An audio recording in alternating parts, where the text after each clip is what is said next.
একটা মানুষকে কেন এতটা মনে পড়ে জানি না। সারাক্ষণ শুধু সেই মাথার মধ্যে কেন বাস করে জানি না। এই সবই কি মোহ, তাও জানি না। শুধু জানি মানুষটাকে হারাতে চাই না কোনোভাবেই। একদিন সন্ধ্যায় বাড়ি ফেরার পথে ক্লান্ত সে তার মাথাটা আমার কাঁধে রাখল। এই মুহূর্তটা আমার এত ভালো লাগে বলে বোঝাতে পারবো না।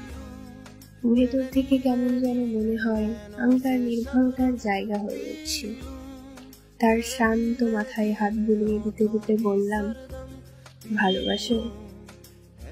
সহসায় সে গালের চুমো এঁকে দিয়ে বলল, বুঝে নাও। বলে সে আবার মাথা রেখে চোখ বন্ধ করে বসে রইল। আমি অভিমান করে বললাম, এত শত বুঝি না আমি, তুমি বলো। সে কানের কাছে ফিসফিস করে বলল, ভালোবাসি।